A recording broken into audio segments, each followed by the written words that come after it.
This is the Daily Saints Pod with Zach and Greg.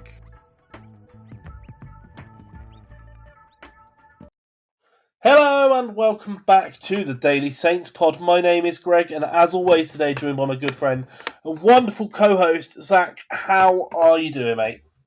Yeah, not too bad. It's crazy that we're, just straight back into another game, isn't it? Look, it's the end of the season now, right? They come fast. Yeah, that's it. We don't get a breather. We don't get time to handle it. We just, it's coming at the proper amount of pace. I don't know what you mean. Just, we go to St Mary's, we win, we come home, and then 3 days later we go to St Mary's again. It's just the pattern now. This is our lives. Because, look, I know when it ends at the end of the season, regardless of what happens, I'm going to be sad that it's over. So yeah, man, it's been such a, especially the end of this season. It's been so enjoyable. It's been such a great time. It's like, regardless, there's a lot of uncertainty going into whatever's going to happen next season, right? Obviously, we'll have within a month or two, we'll have confirmation of how that's going to start to look. But yeah, it's been a really nice end to the campaign after last year, where all we wanted it to do was end. Every game was just, especially after we were confirmed relegated the earliest, right? It was just please, somebody end this season. Yeah, so very nice. 17 unbeaten now, heading into another Tuesday night game, and we've got to be feeling confident, right? Yeah, definitely. It depends. I think it's got confident, but we got to see how it will be with potentially Finn Azaz being out, right? That'll be an interesting. We'll actually have a discussion point for team news. Yes, mate, indeed. Today. But look, you're right. We can't get complacent. We can't come into it expecting to steamroll them.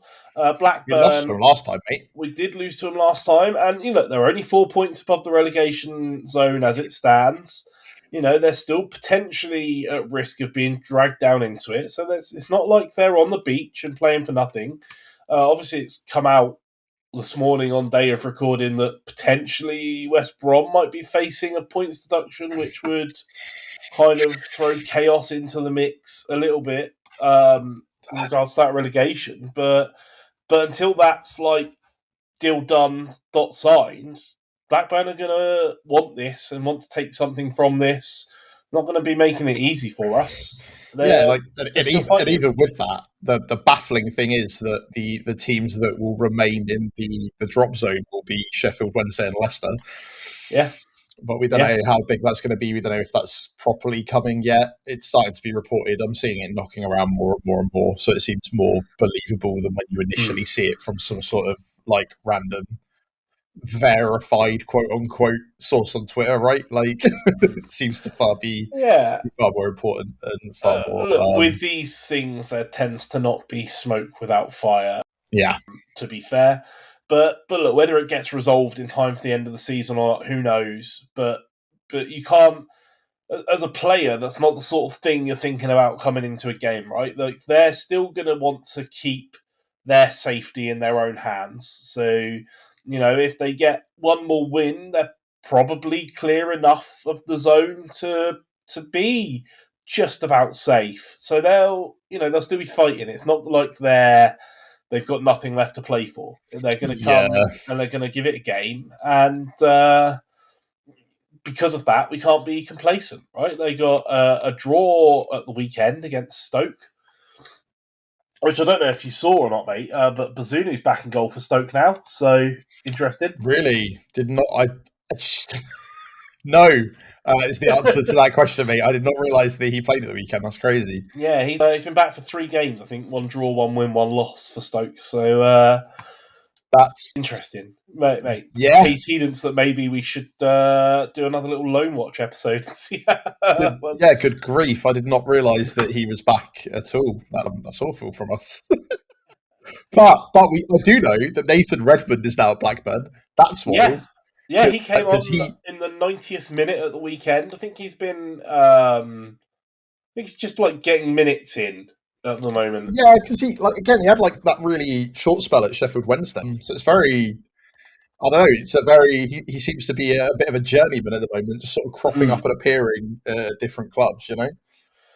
Yeah, it's a slightly strange one, but look, he's an experienced head, and I guess knowing that they were down and amongst it in this relegation battle, it's experience of handling those situations, and a bit of quality, even at even at the ripe old age of 32, to come in and maybe make a difference. So it is interesting. It'll be interesting to see if he gets on the pitch, and it'll be interesting to see what kind of a reception he'll get. I don't think it would be negative by any stretch of the imagination. So yeah, it's just a bit of a strange game, isn't it? It's of the recent fixtures, it's the easiest to have a concern about looking past a bit, which is where it gets a bit dangerous, right? We've talked about the amount of games we've got and some lethargy in the squad and perhaps some not complacency, but we saw after the Fulham game, right? We struggled against West Brom, and that's not something we can afford to do at this point, right? Every game is literally a cup final. If we're talking about, we talked about the potential of second place and whether it's like realistically viable or not, and the real answer is that it might be viable, but we need to do our part first, right? If we win every single game, it's still out of our hands, and so the universe will do what it'll do. But there's no point even thinking about talking about it unless we do the bit that we can do. And it's important not to take a team like Blackburn or take a victory against a team like Blackburn for granted, because that's potentially when you let your guard down and let it slip. But yeah, I don't know. I feel like we kind of felt the same about Derby at the weekend, and there was a moment where we almost did. Obviously, we ourselves had the belief that we could come back and it would be fine, and obviously that is what we did in the end. But that doesn't stop it from being a bit of a bump in the road, right? That first half, and they know they need to keep the levels up, and hopefully we can go into this game with those levels raised off of the back of a good comeback win. But Blackburn, as you pointed out, are not going to be easy pickings considering their position. No, they rightly beat us last time 2-1. That was the game where Wellington got red carded and banned for a while. And it was also the notorious game where Leo Cienza was brought off for Stevens in the 68th minute, where we tried to see out a 1-0 lead like 25 minutes too early. And then obviously literally brought on Stevens. They equalised not long after, and then we brought on Robinson and Wellington and Bragg in the 81st minute, and obviously everything was just a bit disjointed, and they scored again. And that was one of the, I think, towards the turning point, right, of Will Still's regime and running our football clubs. But they have reason and desire to want to try and do well, and you can't write that off, even if they've only been sort of picking up losses and draws recently. It doesn't mean that we should just walk into this game. And it will be a bit of a test as when we get to team news, as we've kind of talked about. Like, if Azaz is a doubt, how are we going to shape things up? Obviously, we shaped things up shortly, quite easily the other day with Charles in that position. But from the get-go, is we going to do the same? Is it going to be different? Are we going to go and do something kind of crazy? I don't know, but we'll get to that team selection, mate. But now that we've truly mitigated it to the point where I'm comfortable talking about it, we should still be coming in confident of a win, right? I still think that we should, if we are pushing for what we are pushing for, we should come into this game and do our best to win it. And I think that they are going into every game at the moment wanting to win it, and that is important. But it will still, I don't know. I don't want to have doubts, and I don't want to allow the doubt that's set in at the weekend to fester in me. So I think you're right. We should just go out and beat them.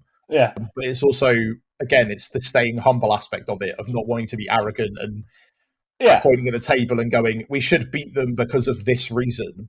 Because you're right, we should. But we don't want to take it for granted. We know that complacency can't slip in, but even with that in mind, with the form we are in and the quality we have, with all of the things we have in place, we should be going out to beat this team. And now they're going to come very up. different to last game as well. Like, do you want Yeah. to know what our table positions were when we last played them, Greg? Go on.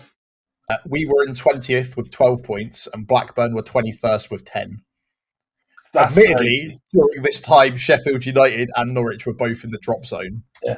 And West Brom and Leicester were nowhere near it. Well, that's it, so mate. that shows you how much stuff changes over a season. But still, But that's the thing about the Championship, right? We say it every week, but any team on any week can beat anyone, right? Mhm. And if Blackburn show up, they might just catch us.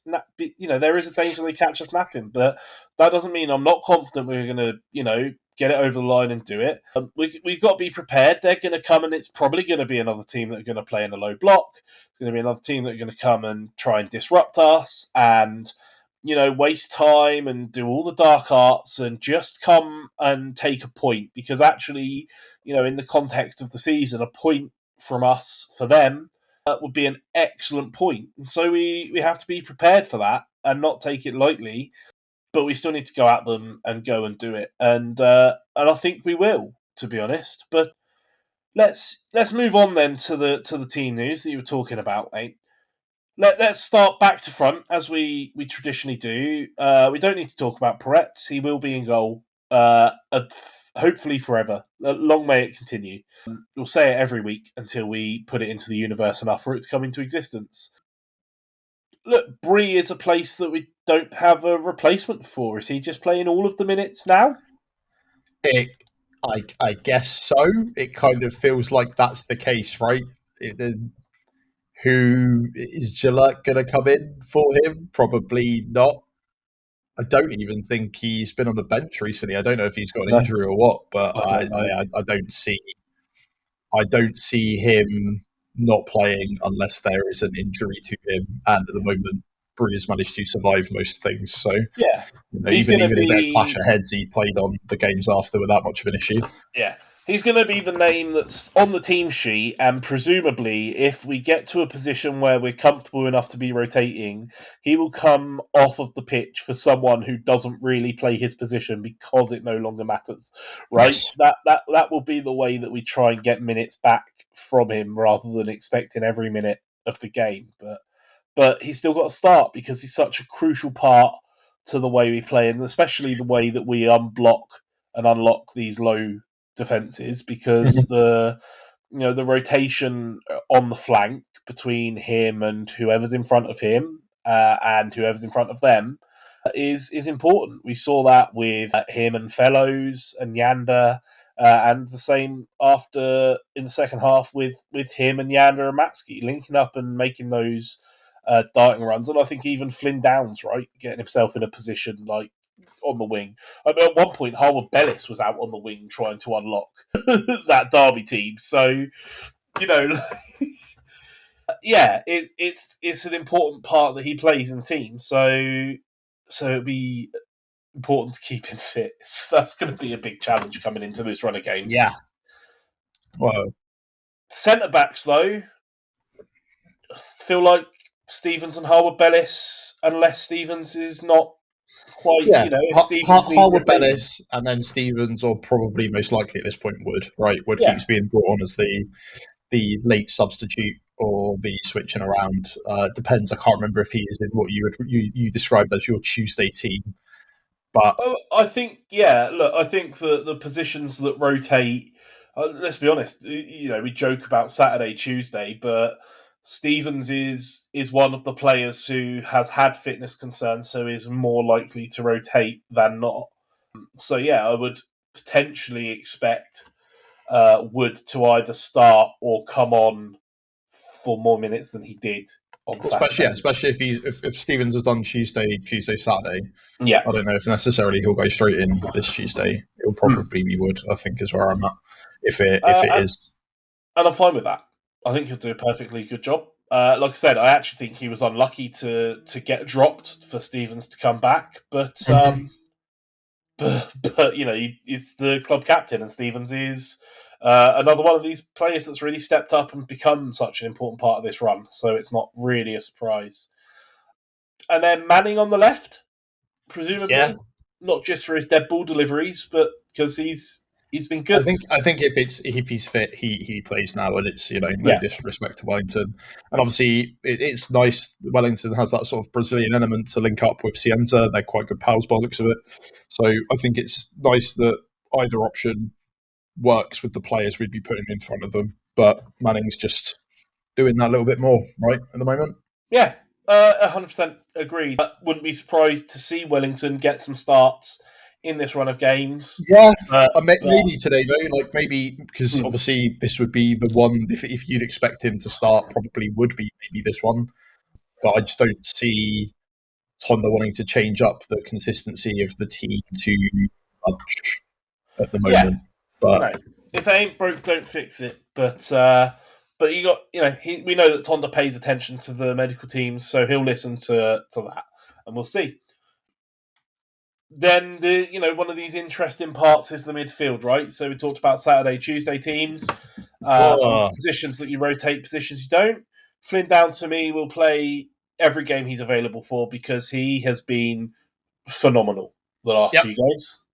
It's not even a question. Back to his absolute best. Seems to have got the monkey off his back with these health issues. Seems to have got himself back to the player we know he can be. Yeah, one of the first names on the team sheet because of what he brings, yeah? Yeah, agreed. So who alongside him? So you're right, the Azaz injury is what causes the interesting part here because I would have thought Charles would be the Tuesday player in this position that we've seen Yander be the Saturday player for. I don't know, right? In an opinion that aged like milk, right? Where I was starting to think that maybe I was watching a different player on Saturday. Where I said, admittedly, I did say it was a bit of a game of two halves, and as we both pointed out, Yander was phenomenal the second half, but I'm starting to think that maybe in that first half I was watching some different game. Either way, I think that because of his performance, I think it's going to be very, very hard for Eckert to dislodge him. And because of that, I'm also thinking that if Azaz is unfit, the likelihood is he'll put Charles in Azaz's position unless he decides to do the Cam Archer experiment again. So that's one of the only reasons that I'm convinced he'll keep Yander. Because if he had a performance like that on Saturday, why would you drop him? It would almost be strange, especially where he's had a bit more of a break than some of the other players, right? Yeah, no, I fully agree with all of your points. I don't know. I didn't know if maybe we even see Cam Bragg come into that position. Yeah, maybe. I mean, like we say every week, it's a position we're really lucky to be in where actually whatever series of names he puts there, we're happy. But yeah, you're right. Whatever series of names we would be happy, we would be confused if he put Romeo in, right? Yeah. That's basically that's the summary of that position. I would be surprised at this point, but I'd be happy for Romeo, right? If that is the case, fine. I think you're right. In another case, if it ain't broke, don't fix it. He's clearly performing well. Like I say, had a phenomenal game Saturday, especially the second half. Yeah, keep it going. Yeah, number 10 position, Shea Charles or Cam Archer. I don't know. Based off of confidence and form, you're right. You'd say Shea Charles because we've seen him in that number 10 role doing absolutely fine and slotting in comfortably and scoring goals and creating memes with his face. I think the thing is with Azaz is if he has been carrying stuff for a few weeks and has been real professional about it, and then finally being clipped enough for it to be a problem, you're just gonna need to give him just a slight amount of time, in my opinion, unless he is just convinced that we'll be back. This might be a complete moot point, and he'll be one of the first names on the team sheet. But if he is out, then for me, Charles just pips it. Maybe he comes off later on to give Cam Archer a bit of a go, and you got to give plaudits to Archer for willingly taking any opportunity he gets to be on the football pitch. Look, when he comes on, he's got good energy, he's got good press, and specifically recently, he looks up for it, and it's not through lack of trying or through, the moments he's come on in the games have not been, there's not been set up for him to make an impact, right? It's like, it's kind of like a win-win in that he doesn't have to create the impact. He just has to not mess up, which he hasn't done. And he's come in, he's looked okay. And honestly, yeah, I'd be happy with either name.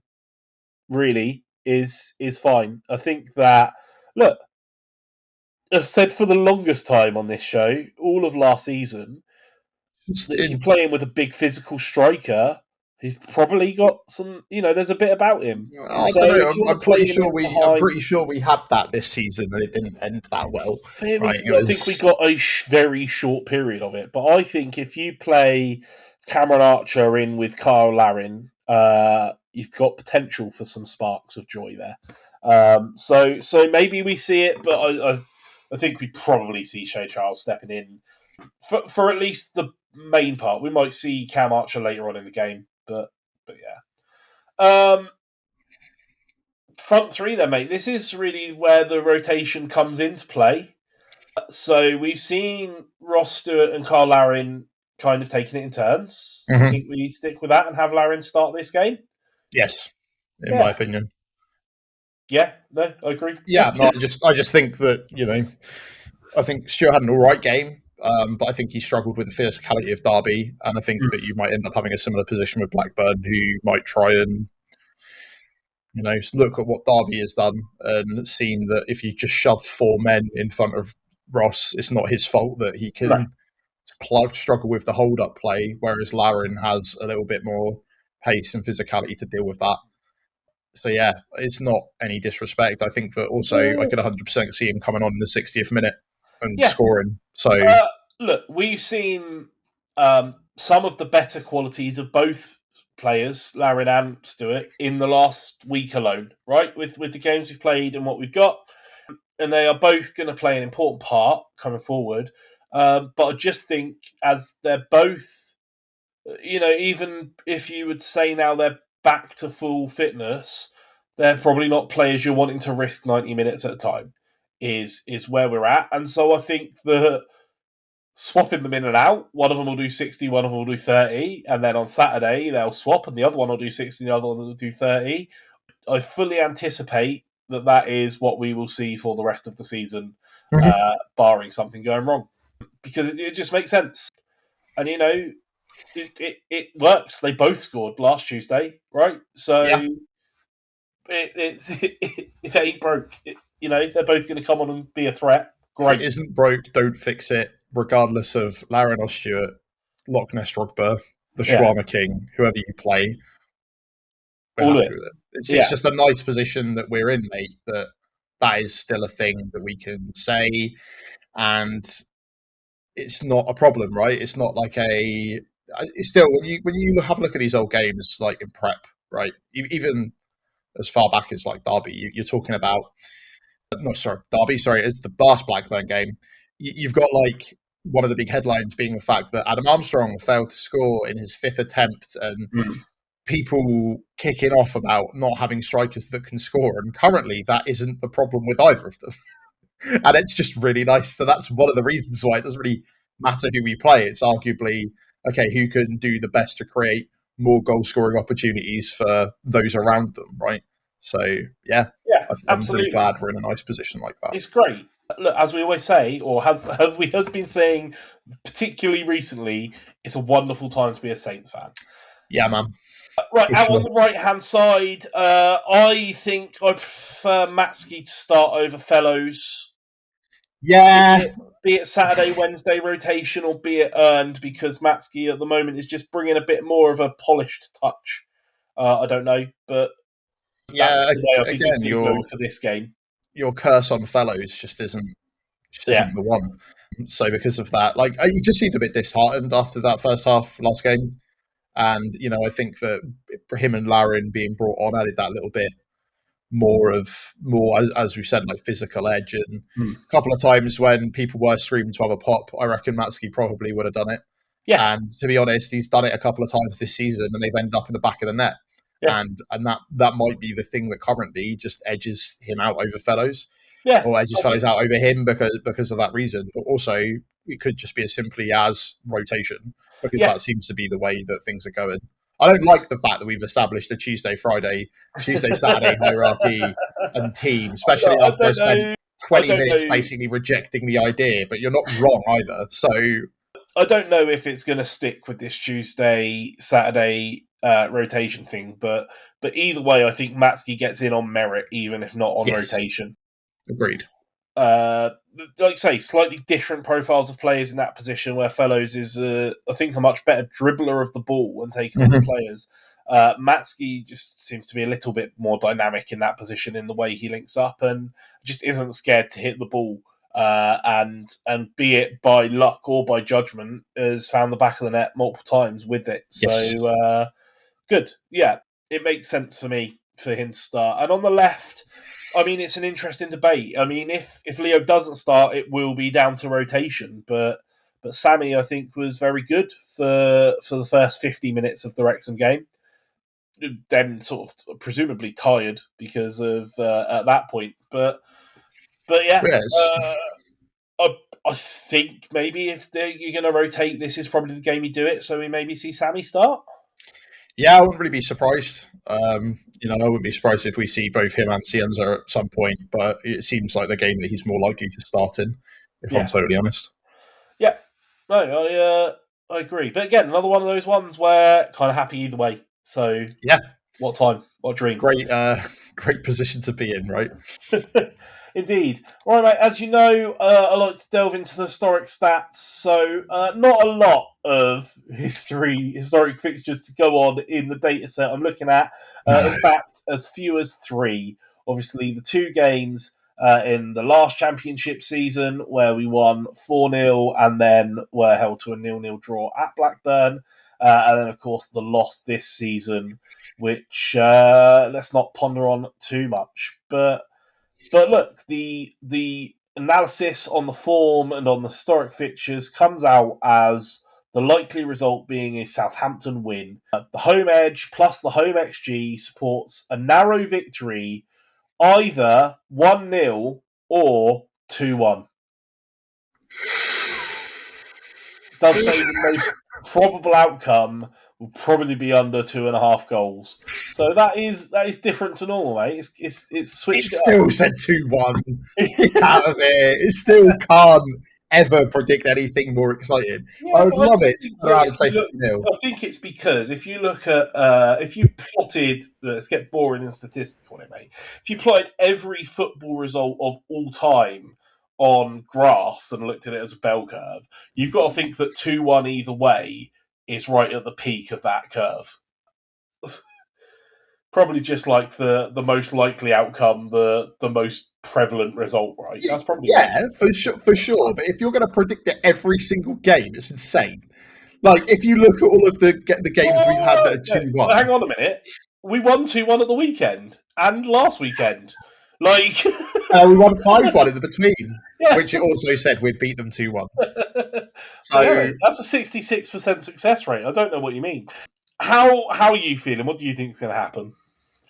Why don't we go with the AI prediction, mate? Let me go 2-1 again. I reckon 2-0. I reckon we'll keep them out this time around. They would have learned from the lessons from the weekend. Go out, hit them hard, hit them twice, job done. Yeah, where are goals coming from? If Sammy's starting, let's go Sammy Edozie. Yeah.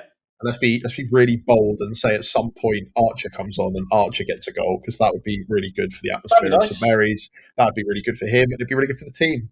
Yeah. It's really nice to see him doing the sort of run up at the end to Northern, right? Probably be fantastic for his morale. So, yeah, why not? Oh, I like that. Nice. Yeah, nice clean sheet, comfortable win. When are the goals coming? Are they going to be both late or one early, one late? How are you feeling? One early, one late. There you go. Because obviously, if the Dozie's starting and then Archer's coming in the second half, then it'll be a one early, one late. All right, fair. I'll take it. I'd be happy with that. What do I think? I don't know. This is the internal fight, mate, between trying to stay grounded and humble and aware that it's a potential banana skin, but also confident and enjoying the highs of St Mary's from the last week. Also just listening to your kid tell you 5-0 every single week. Every week, yeah, mate. I mean, look, it gets the optimism from somewhere. Let's be honest. It's I wonder where. What do I think? I think let's go 3-0. I think a clean sheet. I don't think that they'll get a goal. I think that Peretz is going to want a clean sheet and fight for it with his life. Yes. And yeah, I just think we're going to be good enough. I think we'll get a goal probably late in the first half, and then we'll get one midway through the second half and another one nearing the end, just to solidify it. I like your shout of a Sammy Edozie goal. So let's go 1 for Edozie and 2 for Larin, because I would really like to win the prize money for the Southampton player scoring a brace competition from midnight. Sure, why not, mate? Yeah. I'll back you for that, because that's as good of a reason as any, right? It'd just be nice. Look, Carl Larin goal in front of the Northern, the place is going to bounce. So that's what we want to see. Yep, sure. Mate, I'm excited. I can't wait to get back down to St Mary's and just go through it again. Bring the joy, bring the excitement, bring the energy. It's going to be a good night. It's just exciting. What great time to be a Saints fan. Yeah, man. It's good. It's real good. That is all that we've got time for today. So thank you so much, everyone, for joining us. And thank you, as always, Zach, for joining me. Thank you, teammate. Let us know your score predictions, how you think it's going to go in the comments on the socials. Daily Saints Pod is who we are, absolutely everywhere. X, Blue Sky, TikTok, Facebook, Instagram, YouTube, everywhere. Hit us up, let us know how confident you are feeling. Because even in these good times, it is the most Saints fan thing to still feel like the other foot's coming at some point, right? So let us know. We love hearing from you. We will be back tomorrow to talk about it, however it plays out, because that is what we love to do. But until then, everyone, enjoy the game, have a wonderful day, and most importantly, come on, you Saints! This is the Daily Saints Pod with Zach and Greg.